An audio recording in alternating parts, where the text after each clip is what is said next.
तो anime lover हम सबके हिसाब से सब कुछ ठीक हो गया, नारुतो होकागे बन गया, सबकी स्टोरीज कंप्लीट हो गई, राइट? रुको जरा, क्या सच में सब ठीक हुआ? नारुतो का एंडिंग एक हैप्पी एंडिंग लगता है, लेकिन अगर तुम ध्यान से देखो इसके पीछे एक ऐसी सच्चाई छुपी है जो किसी ने ओपनली डिस्कस नहीं करी। इताची, जिराया और नेजी, मादारा जैसे कैरेक्टर्स मर गए, लेकिन क्या तुमने कभी सोचा क्यों नारुतो को खुश दिखाया गया जब उसने अपनी जिंदगी के सबसे इम्पोर्टेंट लोग खो दिए, जैसे कि जिराया या फिर नेजी? नारुतो ने अपने सपने को पूरा किया, पर उसकी जिंदगी उसी सिस्टम ने चुरा ली जिस सिस्टम को वो बदलना चाहता था। मैं सब बदल दूंगा, ये उसका प्रॉमिस था, लेकिन क्या सच में सब बदला? Same politics, same shinobi ranking और वॉर के बाद भी चाइल्ड सोल्जर्स जैसे बोरुतो और मित्सुकी और सारादा को बैटलफील्ड पर भेजना, क्या ये नया सिस्टम है या ओल्ड सिस्टम का एक मेकअप वर्जन? अब तुम लोग सोच रहे होगे स्टोरी को कंटिन्यू रखने के लिए इसमें गलत क्या है? नारुतो होकागे बन गया तो प्रॉब्लम क्या आ रही है? प्रॉब्लम ये है नारुतो का ड्रीम सच में होकागे बना नहीं था। नारुतो का असली ड्रीम हमें शिनोबी वॉर में दिखाया जाता है, सबको एक्सेप्ट करना और इस वर्ल्ड को बदल देना। लेकिन क्या उसे एक्सेप्ट किया गया या फिर सिस्टम ने उसे सिर्फ एक मॉडल बना लिया अपने लिए? उसने सिस्टम के प्रेशर में आके अपने सबसे क्लोज दोस्त सास्के को छोड़ दिया एक अकेले पाथ पे, बिना इताची के, बिना जिराया के। नारुतो सिर्फ एक सिंबल बन के रह गया, एक टूल ऑफ पीस, ना कि कोई इंसान। और कहीं ना कहीं किशिमोटो सेंसेई ने मुझे इस बात पर डिसपॉइंट कर दिया। कुरामा, उसके साथ जिस तरह से एंड में ट्रीट किया गया, नारुतो की असली पावर छीन ली गई बिना प्रॉपर फेयरवेल के।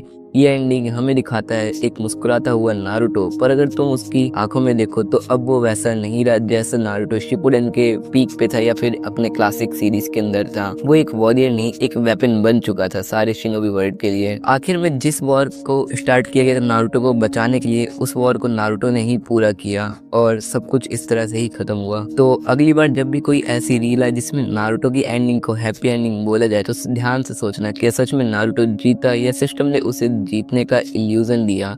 मैं हूँ एनिमे वाला दोस्त और ये थी नारुतो की एंडिंग की एक डार्क सच्चाई। अगर तुमने भी एग्री करते हो इस सच्चाई के साथ तो कमेंट करके बताओ कि तुम एग्री करते हो या डिसएग्री। बस इतना लिख देना, डिसके एग्री या फिर एग्री। लाइक करो अगर तुम्हें भी कभी नारुतो की आंखों में वो पेन महसूस किया है, और सब्सक्राइब करो ऐसे ही इमोशनल एनिमे ट्रुथ के लिए। तब तक के लिए मिलते हैं अगली वीडियो में। सभी को सायोनारा।